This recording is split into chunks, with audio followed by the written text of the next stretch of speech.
Bengals crush Dolphins 45-21, and that 21 was not really a 21. It was really like 45-14. That last touchdown was in garbage time. Um, there's not really much to say. This team was not going to the playoffs anyway. This team is they're just trying to get through the motion. They have 2 games left, 3 if you include this one. So I don't really know what to make of this kind of loss because right now everything technically is the best thing that could have happened. You lost, you got to see a young quarterback, and you're improving your draft position, bro. So, but we still have to break down the game from the totality and a holistic approach. So, Rod, what was your recap and your general thoughts and feelings about this game against the Bengals? Well, to start things off, Herbie, I guess you could say that this game was the ultimate tale of two halves, right? In the first half, first and foremost, I gotta say, when you have a breakup with your quarterback, the rebound just feels so good, even no matter what, right? And it just felt good to just see a different person out there other than Tua. But we'll get to Quinn and how he performed a little later. Overall, Herbie, I thought the team looked like a competent football team in the first half. The defense was able to get some stops against the Bengals, Joe Burrow, and that offense. But it was a back and forth game. The offense was able to get things going.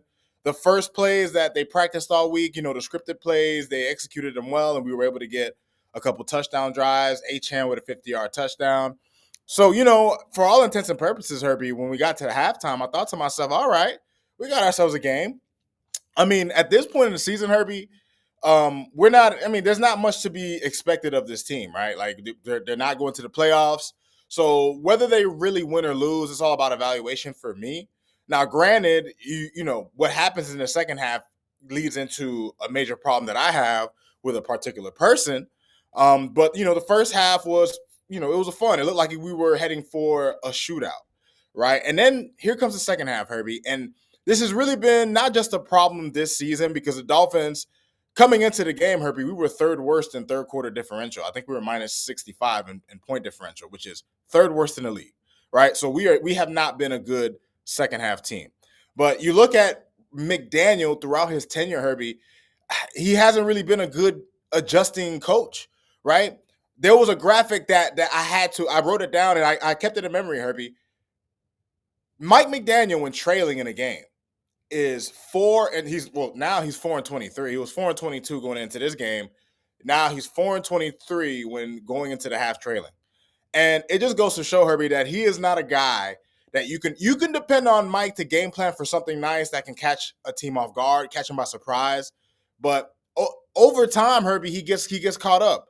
And ultimately, Herbie, I can't even just blame him because he mostly focuses on the offense. The defense just mailed it in, right? I mean, Herbie, we might as well call Chase Brown Chef Chase because he was cooking Jordan Brooks, man. I mean, all game long. I mean, this dude turned into Eric Dickerson against us, right? And look, the defense just completely mailed it in the second half. The Bengals were able to do whatever they wanted. And then, of course, the Miami Dolphins on offense, bro, we just started coughing up the ball, just started giving it up. You know what I'm saying? You had the Greg Dulcich fumble. You know what I mean? Then you had Ewers. He threw 2 interceptions, even though those weren't the worst passes, but it was 2 turnovers. So we ended up with 3 turnovers in the game. And for a team that really doesn't have much going on, going up against a Bengals team that has their full assortment, their big 3, how the game unfolded ended up being exactly what you would have thought. Yeah, I thought the same thing too, right? Because once they got that one touchdown to go up, I think 21-14, and then they got the turnover, which I believe was a fumble, if I'm not mistaken. Was there a fumble in the game, or am I tripping? Yeah, there was a Yes, fumble. and then they scored That was the again, first turnover. and I was like, okay, yeah, this is over. Yeah, this is over. Because at that point, these guys are like, bro, we thinking about Club Live, dog. What you doing? Where you going? You going to Biscayne or you going to Brickell? How we doing this, bro? Like, we got 2 quarters left. I see you Rafi. down at Brickell. I see you down at Brickell. You know what I'm saying? Shout out to everybody in the chat. Hey, if you in the chat, man, hit the like, hit them hearts, bro. You feel me? So they can get us out in the algorithm, man. So shout out to everybody in the chat right now. But yeah, bro. I'm gonna be 100 with you, dog. If I was on the team, bro, I'm missing tackles too. I don't care, man. You could question me. You could question my integrity, bro. I live in Miami and I'm a millionaire and I play for the Dolphins. My season is done. I am going to South Beach, man. I am going to be on Lincoln Drive, bro. I'm going to Wet Willie's, man. Like, I'm sorry. I'm sorry. I don't care about Jamar Chase. I don't care about no goddamn T. Higgins. I might see them boys at the club tonight too. All right, like this is They this must have is went to what the it club is. at half, Herbie, because they came back out not ready to play football. Their mind was already at the beach, Their mind already was in the already at the club. beach. Once that turnover and they realized, okay, we're not gonna probably win this game, it was over. It was like that's why these are the hardest games for us as analysts to analyze because we don't really know if these guys even care right now at this point. Because they truly have nothing to play for. You're not going to the playoffs. You are you're just evaluating who's out there, but those guys don't really care. So how can you evaluate the guys that you're supposed to evaluate? Because half the team is not playing hard right now. Right. Half of the team is not playing hard. That's just a fact, man. I'm sorry. Half of the team is not playing hard. And that takes me to the guy that you mentioned earlier in the beginning of this conversation, which is Mike McDaniel. 4 for 23 is insane. It's insanity. And I tried to shoot Mike McDaniels on Grace on last week's episode, but games like this, and basically just in his entire career, for shows why it might not be in y'all's best interest to bring him back for two reasons. One, he can't adjust. Two, he's not somebody that these guys will truly fear or listen to. You have to inspire guys to play when they have nothing to play for. Right. Clearly, he's not doing that. So you have the two biggest X's that you can have as a head coach.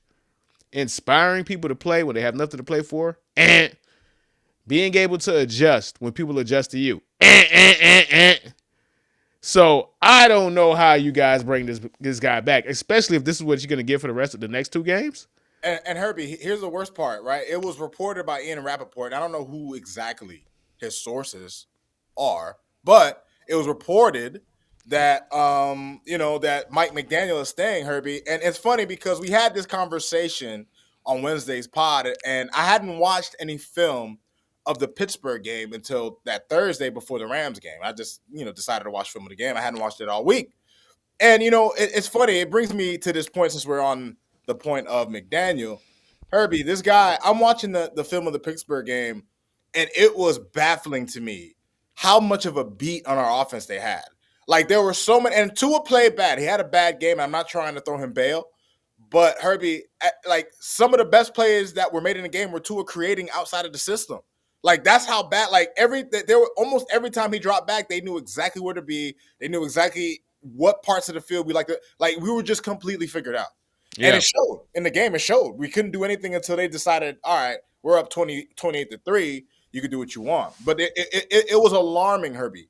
How many times I watched the quarterback drop back and he had nowhere to go with the ball, and then I watch a game like today where you take the quarterback out, right, because he's taking all the flack and all the blame, and what's different? It was what's different. what's different? You know what I'm saying? So I mean, Herbie, I think it would be a colossal mistake for Stephen Ross to retain McDaniel and Champ Kelly. Clean house. Get rid of everybody, man. Sweep, sweep, sweep, sweep, sweep. Get them out of here. Yeah. So to piggyback off of you, right? Like, I've never disagreed with you when it comes to that, right? This is your team. I know we do a podcast together. I'm your co-host, and I've become a pseudo Dolphin fans, but this is your team, so I've never really disagreed. The only thing I've ever pushed back on was who is really out there to replace him. But at this point, that doesn't even matter anymore. Like that can't be the counter argument anymore because of what you are seing right now. Yes, we had an Five incredible blowouts this season, Herbie. We've been blown out five. five. You had an incredible 4-game winning streak. We were riding high. There seemed like there was a chance, but when you guys lost to Pittsburgh, everything was over. Like everybody mentally checked out. And if you can't keep guys together to play and inspire them to say, hey, bro, play for your own self, play for your own professional pride, and you don't have that capacity as a head coach to do that, yeah, you got to go. Like, you got to go. You got to go. Yeah. You have to go. There's been too many things. You've had your toughness question under this leadership. You've had your ability to adjust question under this leadership. You've Continuously. had you've had the lack of discipline question under this leadership. You had, which is the biggest of them all, the inability to hold people accountable question under this leadership. You have all of that. You have this the Avatar, dog. You have Earth, Wind, Fire. You've just created the airbender of bad coaching, fam. Like, that's what you Oh, created. So there's no way you could bring this dude back. Like, there's no way you could bring this dude back. There's no way unless Stephen Ross is like, we're in financial hell, and I don't want to pay for another head coach while I'm paying a head coach. Unless that's the Jerry Jones method, bro. Jerry Jones is not firing nobody. You finishing your contract, dog. He don't care. He's shameless that way. I don't think that of Stephen Ross. I think Stephen Ross sees what's going on. We've seen Stephen Ross despondent. We've seen him way more animated in regards to how he feels and display of how he feels than I could ever remember in his tenure. Like, right. there were times where Stephen Ross legitimately looked like his old ass was going to punch a fucking wall. He better At feel that way. points. He better At feel that way. points. Better feel that way. New Bender is dumpster, dog. Yep, he's just bending trash, bro. He's bending trash. He's bending trash. So, but honestly, this team doesn't really deserve that. I know you had your fin and fail, so let's go ahead and get through the fin and fails, and then let's go ahead and talk about Quinn Ewers, because ultimately that's actually what matters, right? So, Rod, who it ain't too many fins. It's a whole lot of fails, man. So let's get the fin out of the way and then give us your fails. So starting with your fin. Who was All your right, fin for this so week? my fin for this week. Well, since we're gonna talk about Quinn, I'll save him for later. So ultimately, my only fin is the skill position guys, Herbie. They're the guys who showed up. The running backs, the receivers. Waddle had he had a pretty decent game. Devon Achan, what more can you say about this dude, bro? Yeah, Talk about a 100%. Yeah. wasted season by such a terrific player, At a right? Yeah. position where you can't afford to waste, because you Yes. can you never know when it goes with running backs. You cannot afford to waste a great running back season. And we did that, right? And then you look at other guys, Darren Waller in the first half at least, they targeted him and he made plays for us early. So I just wanted to at least give a shout out to the skill position guys who at least made plays for us in this game. Jalen Wright, guys like that, right? Malik Washington on the touchdown, right? So skill position guys, no beef with y'all. Like y'all did what y'all could, right? Did what y'all did. Did what y'all So, supposed to do. Now let's so get into the fails. Let's get into the fails, man. my number one fail has to start with Anthony Weaver in the defense, Herbie. And they were okay in the first half. I mean, they got some stops, and you're going up against a high power quarterback with both his top weapons, right? So obviously, this was going to be a tall task for the secondary that we have, and you can see it, man. Jack Jones was getting cooked. Them boys back there was getting cooked, man. T. Higgins was cooking these boys, and Jamar Chase, right? So that was to be expected. But you can't have what you have in the second half, Herbie, where the defense just completely lays down. Right? You guys got to be able to make plays. You guys got to be able to get stops. You had to figure out a way to slow down Chase Brown, who was completely just You talking giving it about to Chase Jordan. Brown, or you mean Jim Brown, man? Who you talking about, man? Pretty much.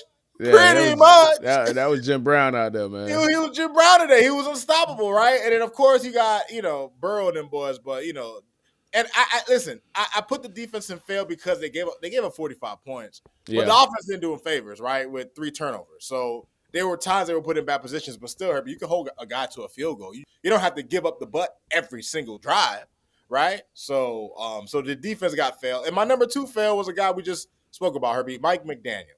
And I put him here, Herbie, because his failure to adjust is mind-boggling, Herbie. Just the fact that the Bengals went in at halftime and came back and we couldn't do anything on offense or Mm, defense. Like, what are you guys doing? Like, teams are supposed to come out the second half better because you've yeah. already seen how our team is playing you, and now it's just adjustment time. Like it's almost like Mike goes in at halftime and goes, "Well, guys, it's working, so let's keep going." And it's just like, dude, you have to plan the counters to your counters, right? Like Yeah. that's football is that human chess sport, right? Like that's what makes it so great. There's a lot of tactical things involved in this. It's not just big dudes hitting each other, right? But it's just like for a guy who was touted as McGenius, Herbie. McGenius. That was the Where's nickname. the genius? Ever since Herbie, ever since they cut out those quick motions, those early motions, once they cut that out, where's the innovation that he was so lauded for? Right? No, it's Herbie. Mike McDaniel has to go. We cannot keep this guy. We're just gonna get more of this, regardless of who's back there. Regardless. Hey, listen, bro. I told you, I'm with you. I used to push back on the sentiment because I'm a strong believer in the grass ain't always greener, but it's over. It's over at this point, man. So